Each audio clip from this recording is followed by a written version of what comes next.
Thank you.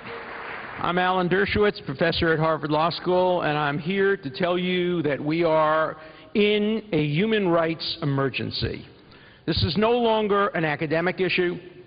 This is no longer an issue that we have time to ponder and consider. We are in a real emergency. The reason we're in an emergency is that Iraq has become utterly unpredictable. The risks to the lives of every single member of the MEK and every single resident of Camp Ashraf are immediate, real, clear, and present. There is no time for further discussion and debate. We must take action. And the action we must take is twofold. Number one, the MEK must immediately be delisted. That is required by law, it's required by morality, and it's required by the facts of the case. The United States Court of Appeals has issued an order demanding that the State Department reconsider. The State Department has been dragging its feet. They've been speaking out of two sides of their mouths. We have been on the phone repeatedly with State Department representatives. On the one hand, they tell us it doesn't matter at all whether the MEK is listed or delisted. And on the other hand, they're telling us that European countries won't take members of the MEK, and the reason for that is precisely because they remain listed. They must be taken off that list. It matters greatly.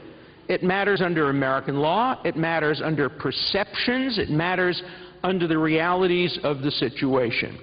And I'm very worried about the two-step process that is now under consideration. First, move a few hundred to Camp Liberty and then move the rest to Camp Liberty. There has to be an inspection with photographs, with forensic evidence, to forbid the Iraqi government from planting evidence, because what the Iraqi government is now looking to do is they're looking to make excuses to do what they know they would like to do, and that is once again attack the residents of Camp Ashraf. They need a reason for doing it because they're being watched by the world as the result of this great human rights activity that we're all engaged in today. This has been one of the classic human rights activities and advocacy projects, and it's been very successful in bringing this matter to the attention of the international community, the international media. So the Iraqis know we're watching them, but they're still looking for excuses to do what we know they want to do.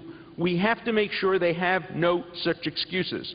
So the first thing has to be delisting, because the Iraqi government says we're dealing with terrorists. We're dealing with people the United States government has declared to be terrorists, and who is sympathetic with terrorists.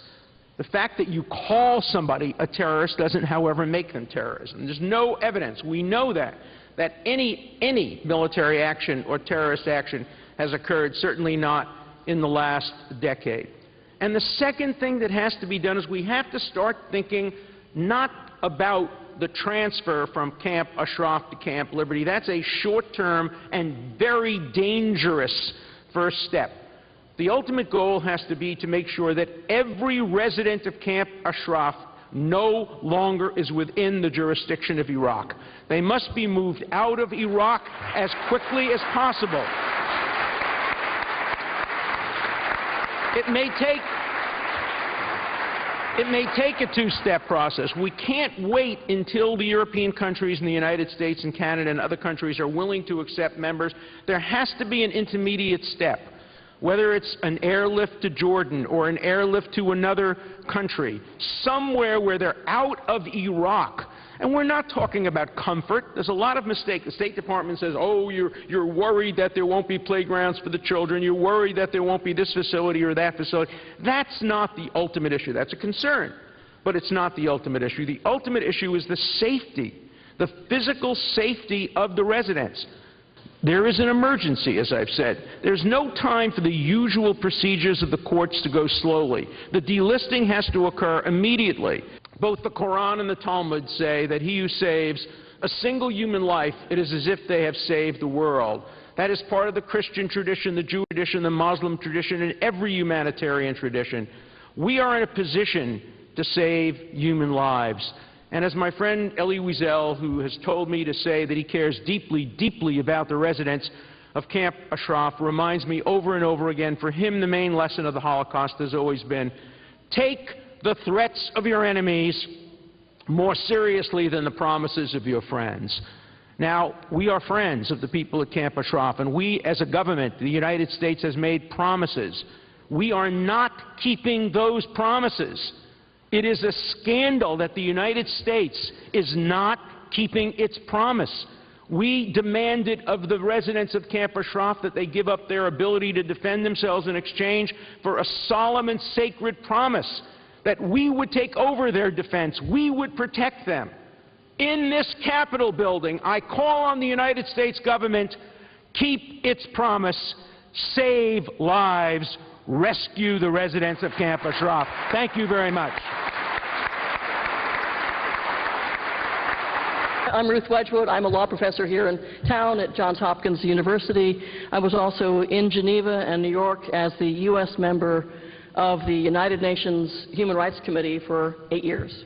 But that experience of watching what countries do to their own citizens certainly gave me a gravamen and seriousness in taking the threats that Iran has made against Ashraf at their face value. And I will just note, I was brought to this issue a year ago by a war crimes judge and prosecutor, Antonio Casese, who just passed away, who was a great judge, who chaired the Yugoslav War Crimes Tribunal and the Lebanon War Crimes Tribunal, and he called and put me in touch with these folks and said, essentially, this is the same kind of problem. Let me just make one interjection before I take us to our next speaker.